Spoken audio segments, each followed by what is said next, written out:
श्री वृंदावन महिमामृत श्लोक प्रथम शतक श्लोक 5। ओम ज्ञानतिमिरान्धस्य ज्ञानाञ्जनशलाकया शलाकया चक्षुरुन्मीलितं तस्मै श्रीगुरवे दुर्गच्छकृपासिन्धुभ्यो च पतितानां पावनेभ्यो वैष्णवेभ्यो जय श्री कृष्ण चैतन्य प्रभु चैतन्य प्रभु नित्यानंद श्री अद्वैत श्रीवासदि गौर हरे कृष्ण कृष्ण कृष्ण कृष्ण। कृष्ण कृष्ण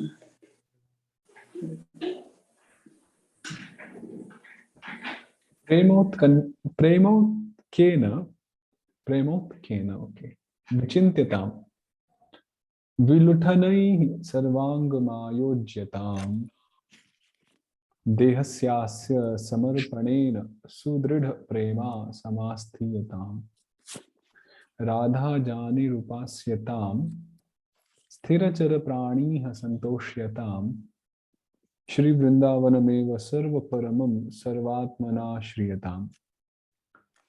तो एक तरह से आदेश बोल सकते हैं या प्रार्थना बोल सकते हैं। प्रबोधानंद सरस्वती सबको सबसे प्रार्थना कर रहे हैं या एक एडवाइस दे रहे हैं बोल सकते हैं कि प्रेम उत्केन विचिन्त्यताम, कि आप उत्क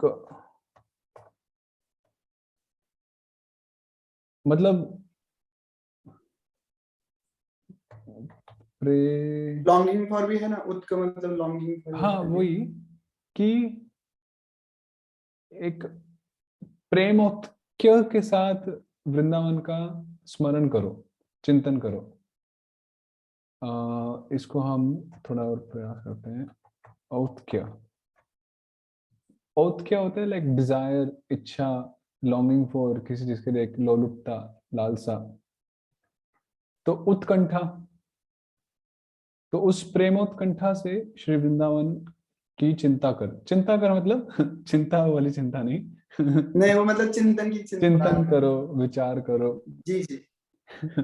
विलुठ नहीं, सर्वांगम, सर्व अंगम, सभी अंग, शरीर, सभी अवयव, आयोज्यताम।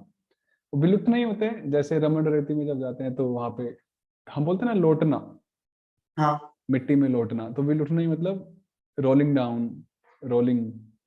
तो वृंदावन में यहाँ पर लोटपोट करके, जैसे अपने पूरे अंग को उसमें नियुक्त करो, मतलब ऐसे इस तरह से नियुक्त करो वृंदावन धाम में अपने पूरे सभी अंगों को, सभी अवयवों को। फिर देहस्य अस्य समर्पणेन सुदृढ़ प्रेमा समास्थीयताम, और अपने इस शरीर से, देह से कि अपने इस शरीर के समर्पण के द्वारा क्या करो, तुम सुदृढ़ प्रेम में स्थित हो जाओ। इसका मुझे ट्रांसलेशन बड़ा अच्छा लगा कि इस भौतिक देह को समर्पण कर सुदृढ़ प्रेम के आश्रित हो, कि हम इस भौतिक देह के समर्पण द्वारा सुदृढ़ प्रेम के समाश्रित हो सकते हैं।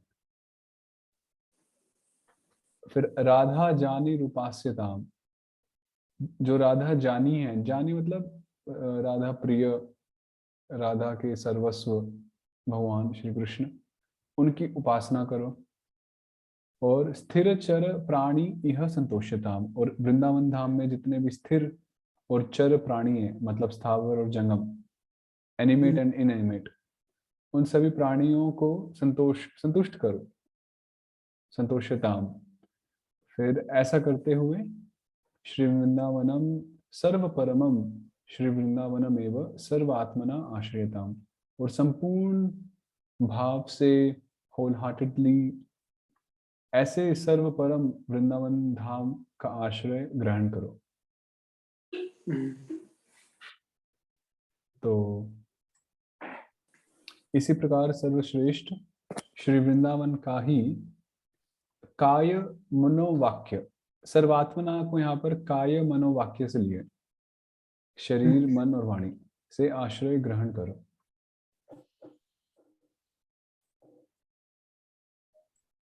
वेदांता प्रतिपादयन्ति मुखतो नोचित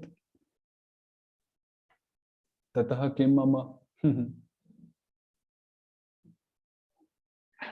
इसका क्या मीनिंग है? हाँ अभी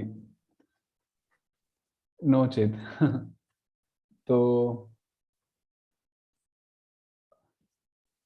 मन्यन्ते न च शास्त्र गर्तपतिता दुस्तर्किणः किं ततः। ये एक अलग ही स्तर पर बात हो रही है। शास्त्र गर्त, समझ रहे हैं? गर्त मतलब गड्ढा, हम्म, पिट। तो शास्त्र हाँ रूपी गड्ढे में जो गिरे हुए हैं जी, गड्ढे में गिरे हो पतिता वो दुस्तर किन्हा किम ततः। तो ठीक है। फिर दुस्तर्किण तो नोचेद भागवतानुभूति पदवीम यातस ततः किम मम स्वात्मा वज्र सहस्र विद्ध इव न स्पंदेत वृंदावनात्। श्री वृंदावन की महिमा वेदांत समूह मुख से प्रतिपादन न करें तो मेरा क्या। कि ये प्रतिपादन का मीनिंग क्या है? प्रतिपादन मतलब होता है कि उसके बारे में पुष्टि करना, यू नो,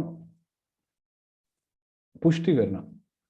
ओके। तो यदि वेदांता, जितने भी वेदांत शास्त्र हैं वो अपने मुख से, मुखतः, मुख से मतलब जो उनमें लिखा है वो, या वो जो बताना चाहते हैं प्रयोजन रूप से वो, अगर उसमें वृंदावन नोचित प्रतिपादन दे, वृंदावन के बारे में वो पुष्टि नहीं कर रहे हैं, ततः किम मम, तो मेरा क्या जा रहा है।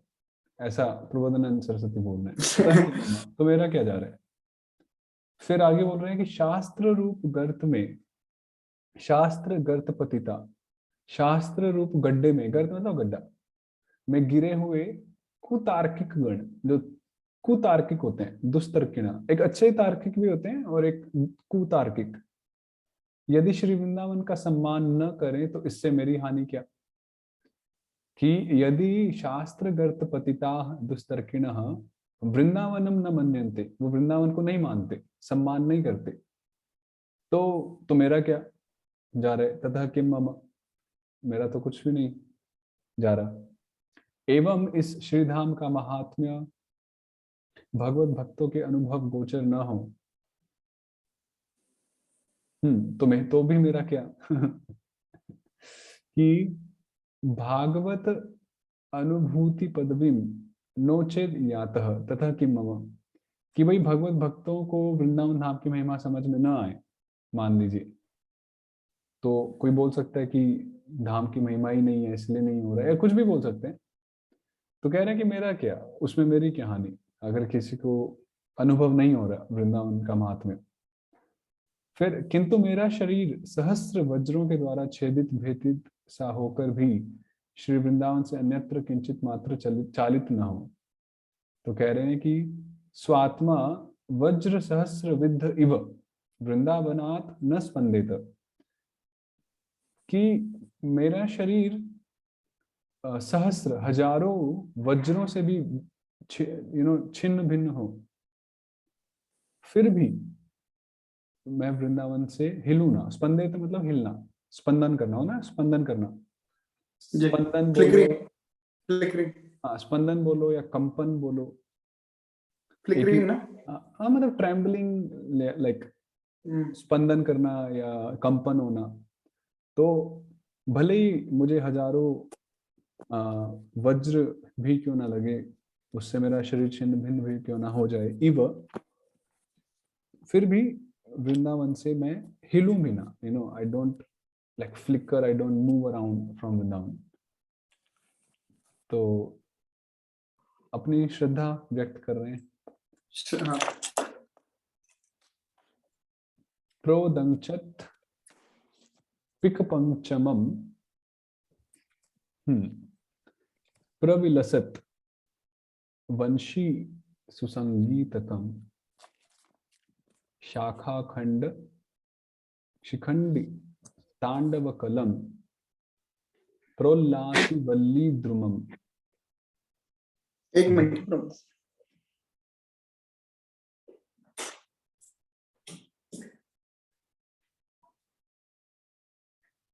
भ्राजन मंजु निकुंजकम खगकुलैश्चित्रं विचित्रं मृगैर नाना दिव्य सरह सरिद गिरिवरम ध्यायामि वृंदावनम। अब यहाँ पे बहुत सारे पक्षियों के नाम लिए हुए हैं।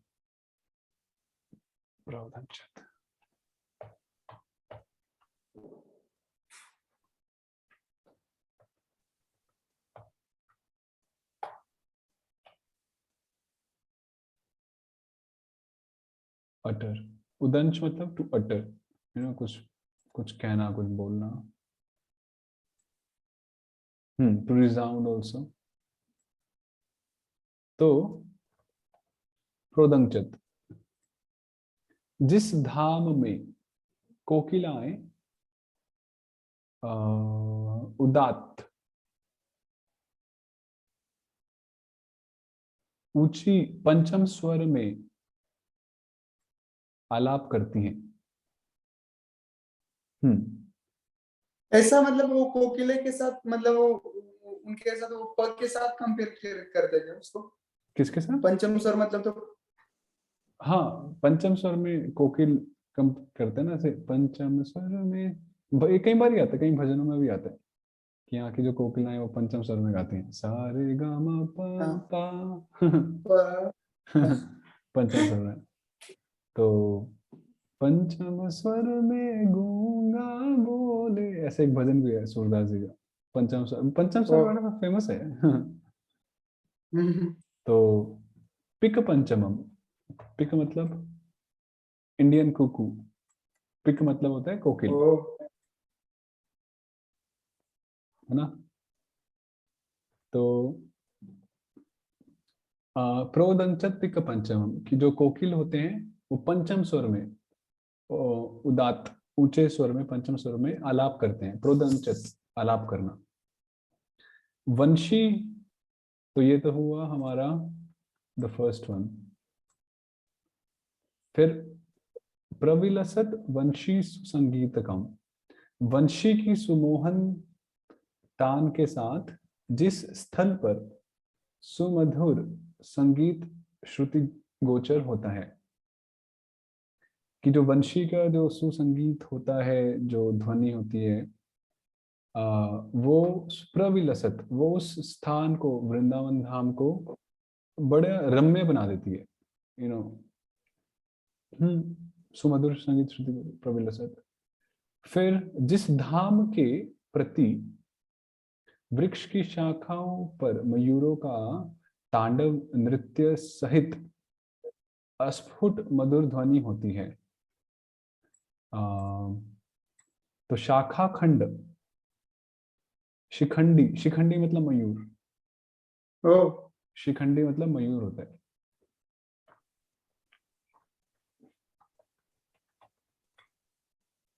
ओके, शिखंडिन, शिखंडिन मीन्स पिकॉक। एंड शाखा खंड, खंड मतलब, खंड मतलब एक पार्ट। शाखा खंड मतलब शाखा का एक शाखा है सब। हाँ, मतलब कई शाखाएं, शाखा खंड। शिखंडी तांडव, तांडव मतलब एक नृत्य। और कलम, कलम मतलब होता है ध्वनि। Colour is like some melodious sound.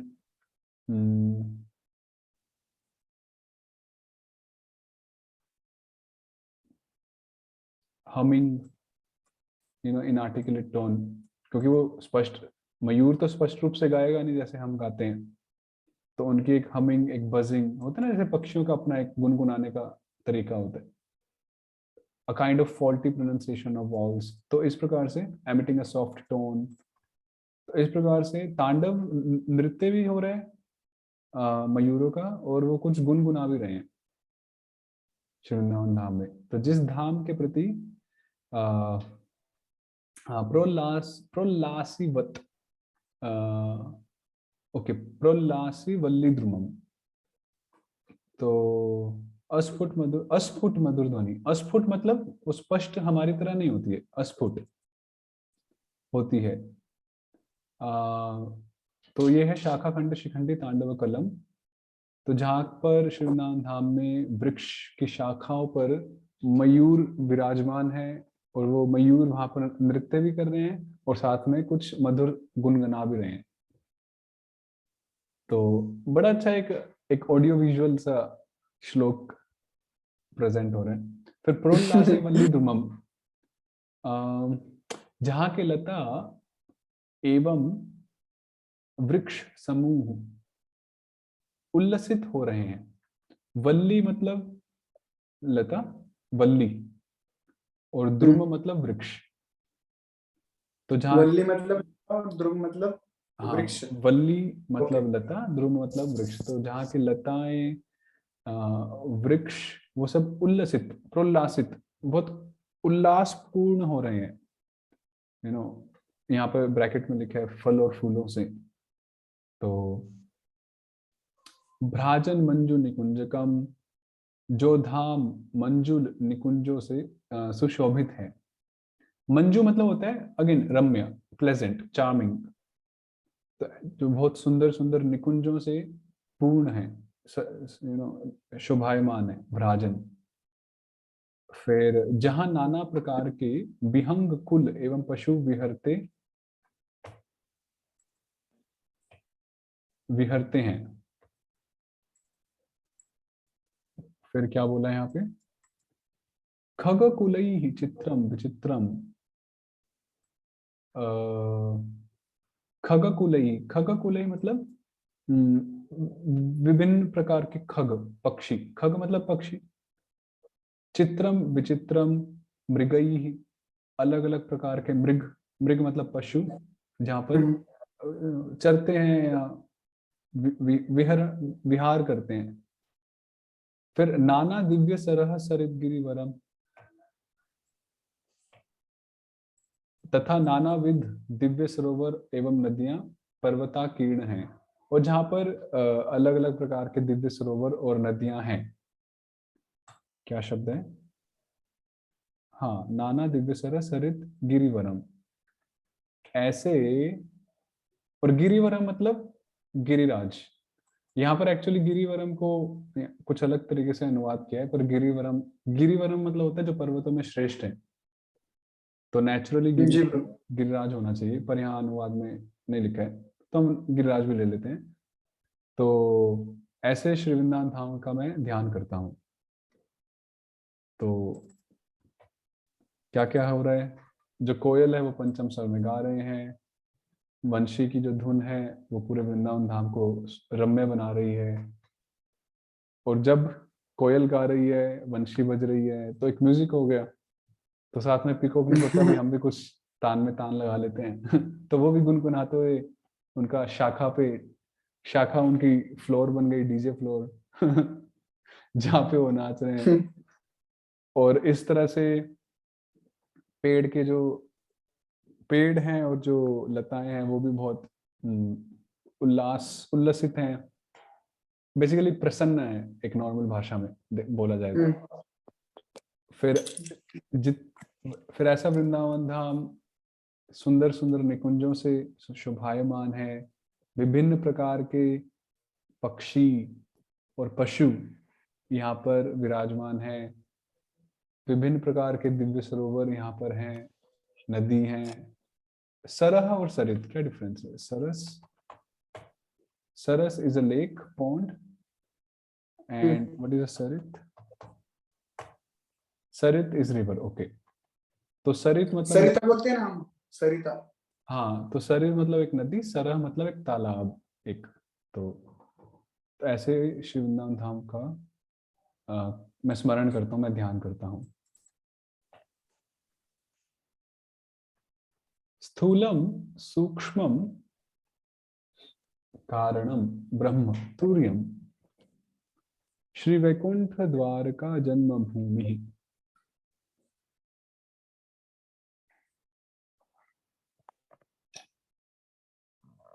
स्थूलम सूक्ष्मम कारणम ब्रह्म तुर्यम, श्री वैकुंठ द्वारका जन्म भूमि, कृष्णस्य अथो गोष्ठ वृंदावनम तद गोप्या क्रीडम धाम वृंदावनान्तः। स्थूल सूक्ष्म कारण एवं तुरीय ब्रह्म श्री वैकुंठ द्वारका के जन्मभूमि which is Mathura and Gokul, Shri Krishna की गोचारण स्थली श्री वृंदावन एवं श्री वृंदावन मध्यवर्ती गोपियों की क्रीड़ा भूमि,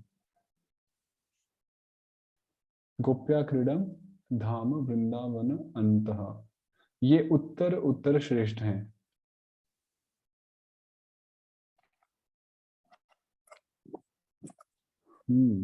थोड़ा फिलोसॉफिकल है। अब यहाँ पे बोला है, ये क्रम दिया है कि किस क्रम में श्रेष्ठता है। तो जहां तक मैं समझ पा रहा हूँ, शुरू से जो स्थूल सूक्ष्म कारण ही है,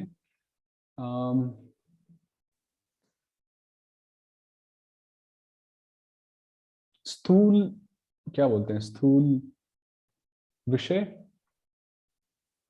नहीं, स्थूल तो मतलब एक होता है कि जो जैसे हम बोलते हैं ना, gross element subtle elements, gross gross element को स्थूल बोलते हैं और सूक्ष्मों को सटल बोलते हैं। तो जो ग्रॉस एलिमेंट्स हैं उससे श्रेष्ठ सूक्ष्म सटल एलिमेंट्स हैं, जी सही है। उससे श्रेष्ठ कारण, जो उनका जो कारण है जिससे वो हुए, वो मैनिफेस्ट हो रहे हैं, जिससे वो मैनिफेस्ट हुए, कारण और कार्य, कॉज एंड इफेक्ट, उससे भी श्रेष्ठ है तुरीय ब्रह्म। तुरीय मतलब जो इन सबसे परे हैं, तुरीय ब्रह्म। तुरीय बेसिकली होता है चौथा, जो इन सबसे परे हैं। ब्रह्म से भी जो श्रेष्ठ है वो वैकुंठ धाम है। ओके। एक्चुअली अगर हम इस तरह से देखें तो यहाँ तुरीय ब्रह्म ब्रह्म ज्योति होना चाहिए, है ना। तो तुरीय जी इस ब्रह्म ज्योति है। उससे भी श्रेष्ठ वैकुंठ, उससे भी श्रेष्ठ द्वारका, उससे भी श्रेष्ठ भगवान की जन्मभूमि जो मथुरा गोकुल है। मथुरा। फिर उससे भी श्रेष्ठ है गोष्ठ वृंदावनम, श्री कृष्ण की गोचारण स्थली वृंदावन, वृंदावन। और उससे भी श्रेष्ठ, या उससे भी श्रेष्ठ, या उसमें भी श्रेष्ठ बोल सकते हैं, वृंदावन में भी श्रेष्ठ है गोप्या क्रीडम, जहाँ पे गोपियों, वृंदावन मध्यवर्ती गोपियों की क्रीड़ा भूमि, जो रासलीला स्थल बोल सकते हैं। तो रासलीला स्थली तो बेसिकली गोवर्धन में जो श्याम कुंड राधा कुंड वही प्लेस हो गया। अलग अलग स्थान है, मतलब अलग अलग स्थली पे हो गया तो लेकिन मतलब हाँ, अलग अलग स्थली पे रास क्रीड़ा हो गई, मतलब जो भी रास क्रीड़ा का स्थली था वो श्रेष्ठ बोला गया। जी जी। क्योंकि यहाँ पे वृंदावन जब बोल रहे हैं, तो जब बोल रहे हैं वृंदावन महिमामृत, तो ये सिर्फ जैसे महाराज बोलते हैं लोई बाजार वृंदावन नहीं है तो ये तो पूरे ब्रज को ही वृंदावन बोल रहे हैं। तो जहाँ जो भी रासलीला की स्थली है वो सबसे श्रेष्ठ है।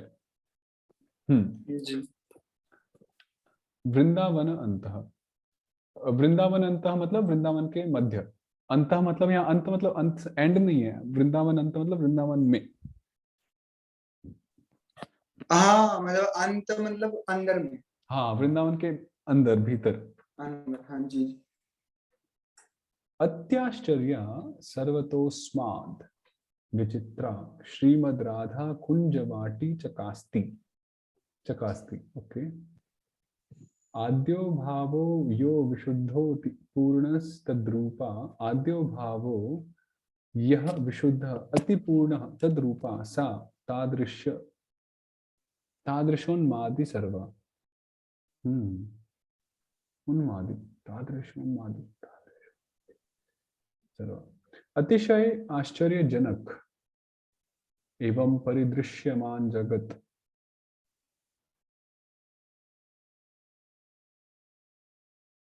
से अतीव सुंदर श्री राधा जी की कुंजवाटी सुशोभित है। परिदृश्यमान जगत सर्वतः अस्मात्। अच्छा, तो यहाँ पे जो सर्वतः अस्मात् बोला है, इसका लिटरल मीनिंग है ये सब कुछ से, बेसिकली बोल रहे हैं कि इस सब दृश्यमान जगत से, लाइक मान लो प्रबोधन सरस्वती प्रवचन दे रहे हैं, तो इस सब दृश्यमान जगत से, जो जो ये, और ये जगत भी आश्चर्यपूर्वक है, जनक है, अलग अलग, हर जगह आश्चर्य आश्चर्य है इस जगत में भी। तो ऐसे जगत से भी श्रीमती राधा रानी का जो कुंज वाटी, कुंज वाटी मतलब कुंज वाटी का जैसा एक उनका कुंज जो है वो बड़ा ही विचित्र है, बड़ा ही सुंदर है। और चकास्ती, वो चकास्ती मतलब कासरी दीप्त, वो दीप्तिमान हो रहा है, शोभायमान हो रहा है, एक इट शाइन्स फोर्थ, इंग्लिश में कह सकते हैं, इट शाइन्स फोर्थ। फिर विशुद्ध तथा पूर्णतम जो आद्य श्रृंगार आख्य भाव है, यह विशुद्ध आद्य भाव, आद्य मतलब जो सर्व प्रमुख भाव है श्रृंगार नामक, श्री राधा जी की कुंज वाटी तत्स्वरूपा है, अति पूर्ण तद्रूपा, एवं उसका समस्त उपकरण उस भाव की भांति उन्मादना ही उत्पन्न करने वाला है, सा तादृश उन्मादी सर्वा। तो सबसे पहले तो बताया कि कैसे श्रीमती राधा रानी की जो कुंज वाटी है,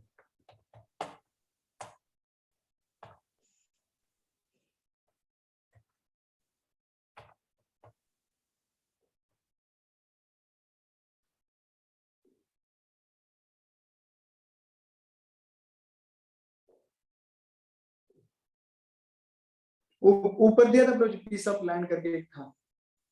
हाँ वो एनक्लोज्ड, मैं देख रहा हूँ बस।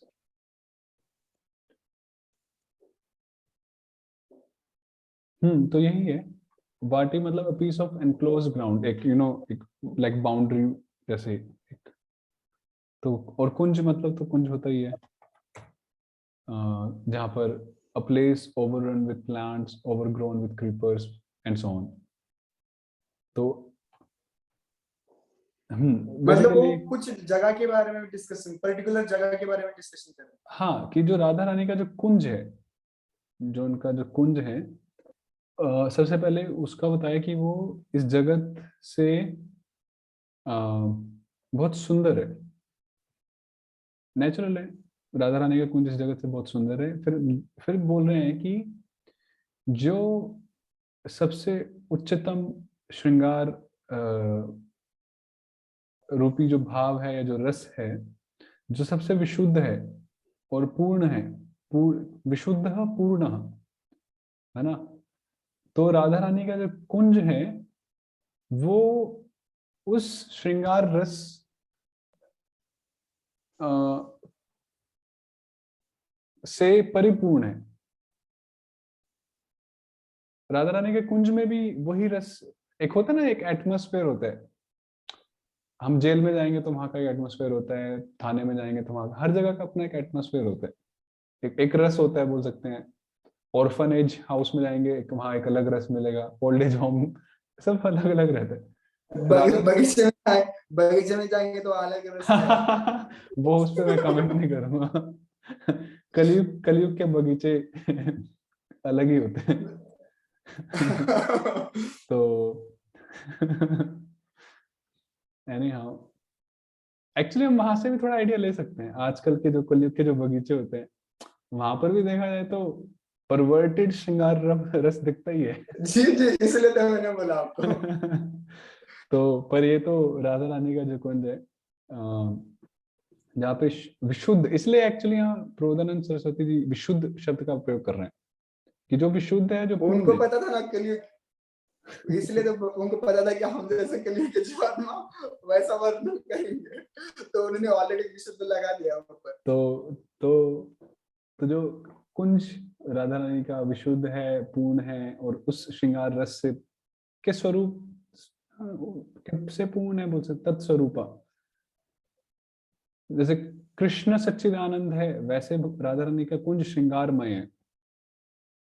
तो और सिर्फ कुंज ही नहीं, कुंज के जितने भी उपकरण है, सा, ये सा शब्द का प्रयोग हुआ है कुंज वाटी, क्योंकि ये दोनों स्त्रीलिंग है। तो वो जो पूरा ही जो कुंज है, उसमें जितने भी उपकरण है, जितने भी सामग्री है, सब कुछ, कुछ भी है,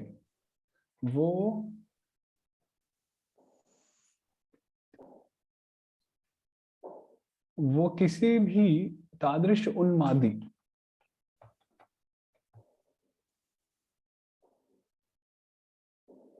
इनसेन, मैड, इंटॉक्सिकेटेड, वो सब पूरा का पूरा कुंज, हर एक वस्तु, हर एक उपकरण उस श्रृंगार रूपी रस से, भाव से उन्मत्त है।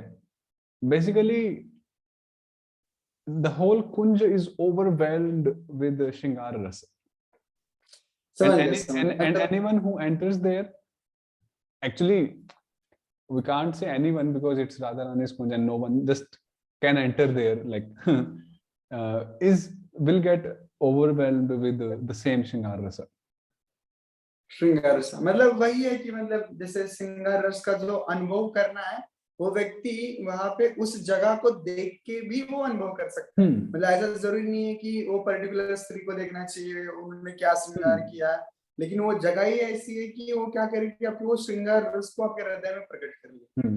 तो वो जो माधुर्य श्रृंगार रस है, जी जी। आद्य भाव, आद्य भाव, आद्य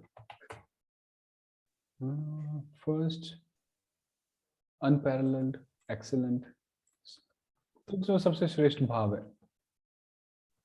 तो बेसिकली भगवान के प्रति जो सबसे श्रेष्ठ भाव है इस जगत में, वो उस कुंज में विद्यमान है। यू नो, माधुर्य भगवान, रस की बात कर रहे हैं। हाँ ऑफ कोर्स माधुर्य रस ही है। तो वो उस कुंज में विद्यमान है, और जो भी उस कुंज में आता है वो उससे अपलावित हो जाता है। इवन भगवान खुद भी अपलावित हो जाते हैं अपने ही प्रेम से। So that's the beauty. ठीक है, एक और करते हैं। तत्रैव आविर्भाव यत् रूप शोभा वैदग्ध्य अन्योन्य अन्योन्य अन्योन्य अनुरागाद अनुराग अद्भुत ओघौ। ओके, संधि विच्छेद करना भी एक टास्क होता है। फिर नित्य अभंग प्रोन मदानंग रंगौ, प्रोन मदानंग रंगौ, प्रोन, ओके, अभंग प्रोन्मत अनंग रंगौ राधा कृष्णौ खेलतः स्वालिजुष्टौ। नित्याभंग, नित्याभंग, उस स्थान पर रूप शोभा वैदग्धी तथा पारस्परिक अनुराग के अद्भुत सागर का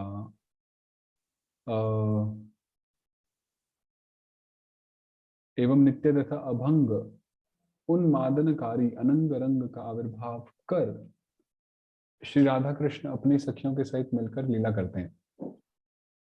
तो उस स्थान पर मतलब उसी कुंजवाटी में, जो हमने अभी अभी पढ़ा पिछले श्लोक में, तत्र एव, वहां पर क्या होता है,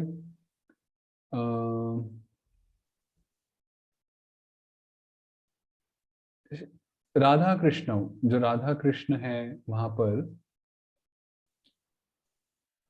रूप शोभा, अपनी जो रूप शोभा है उसको वहां प्रकट करते हैं।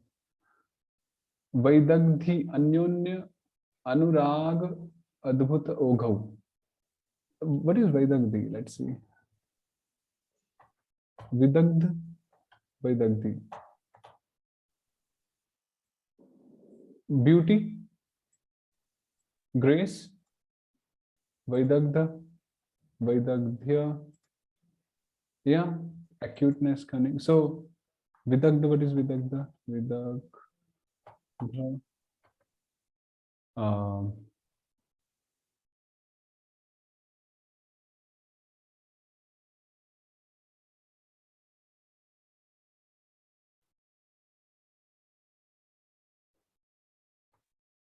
तो बेसिकली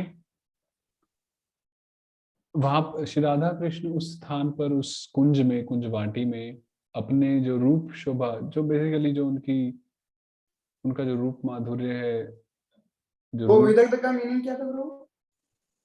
विदग्ध के दो मीनिंग है, एक है ब्यूटी और एक है लाइक क्लेवरनेस, इंटेलिजेंस। तो यहाँ पर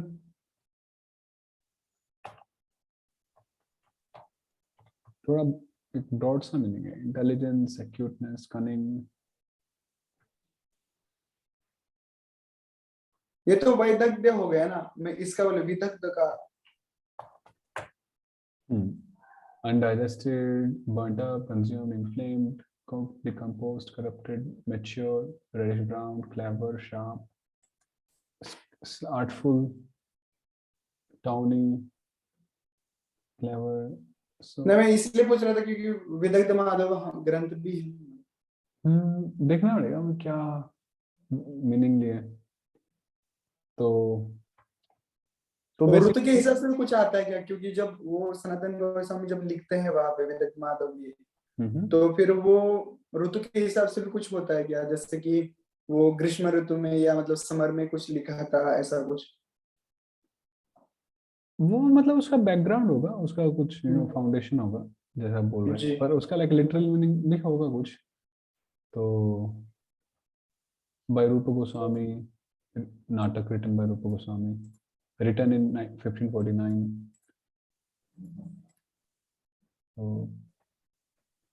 तो श्री राधा कृष्ण उस स्थान पर अपनी रूप शोभा, रूप माधुर्य को आविर्भूत कर रहे हैं, प्रकट करते हैं, प्रदर्शित करते हैं कह सकते हैं।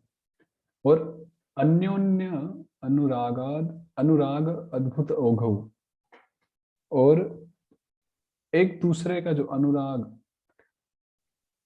जो एक दूसरे जैसे जब वो एक लीला करते हैं परस्पर, तो एक दूसरे के प्रति जो अनुराग होता है, अनुराग इज लाइक अटैचमेंट, अट्रैक्शन, अनुराग। तो तो एक दूसरे के प्रति अन्योन्य अनुराग अद्भुत ओघ, एक गाढ़ अनुराग, आकर्षण जो होता है वो वहां पर प्रकट होता है। और उस अनुराग के अद्भुत सागर का, उस अट्रैक्शन, उस अनुराग के अद्भुत सागर, वो अद्भुत सागर होता है। जब वो लीला करते हैं तो उनकी आंखों में, उनके नेत्रों में एक दूसरे के प्रति एक जो आकर्षण होता है, एक अनुराग होता है। हालांकि हमारे लिए आकर्षण ये सब बड़े चीप से होते हैं, पर भगवान के स्तर पे, राधा कृष्ण के स्तर पे अनुराग और ये सब एक अलग ही वो रहता है। एवं नित्य अभंग प्रोन मद अनंग रंगौ। व्हाट इज अभंग? Non stop? अभंग तो, हाँ, अभंग तो नॉन स्टॉप भी है। अभंग और जिसका कभी भंग नहीं हो सकता, मतलब भंग होना मतलब जो कभी डिस्ट्रॉय नहीं होता है। तो वही है अभंग। हाँ, भंग मतलब ब्रेकिंग, स्प्लिटिंग, डिवाइडिंग, एंड अभंग मीन्स अनइंटरप्टेड। हाँ, अनइंटरप्टेड में जिसका कभी भंग नहीं हो सकता। तो नित्य अभंग, वैसे देखा जाए तो नित्य और अभंग एक जैसे ही अर्थ है। उन्मादनकारी, प्रोन्मद अनंग रंगो, उन्मादनकारी अनंग रंग का आविर्भाव कर। अनंग बेसिकली कामदेव जी का नाम है, अनंग। अनंग, हाँ, वो जो हम गायत्री मंत्र उसमें में भी चांट करते तो जो श्री राधा कृष्ण है वो उस कुंज में नित्य, विदाउट एनी इंटरप्शन, अभंग रूप से उन्मादनकारी, उन्मत्त करने वाले लीलाओं, प्रेममयी लीलाओं को बोल सकते हैं, क्योंकि काममय लीला तो नहीं बोलेंगे हम भगवान के लिए, प्रेममय लीलाओं का को प्रकट करते हैं। आविर्भावयत, ये आविर्भावयत सबके साथ लगेगा। फिर ऐसे श्री राधा कृष्ण अपनी सखियों के सहित मिलकर लीला खेलते हैं। राधा कृष्ण स्वाली जुष्टौ, स्व अली, स्वाली, आली means a womens female friend. तो स्व मतलब खुद की, आली मीन्स गोपियां, जुष्ट मीन्स युक्त।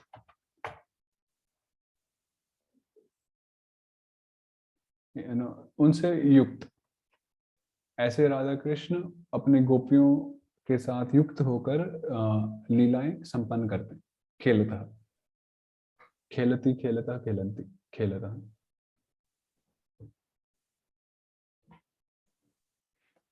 तो ठीक है, 5 श्लोकस हो रहे हैं।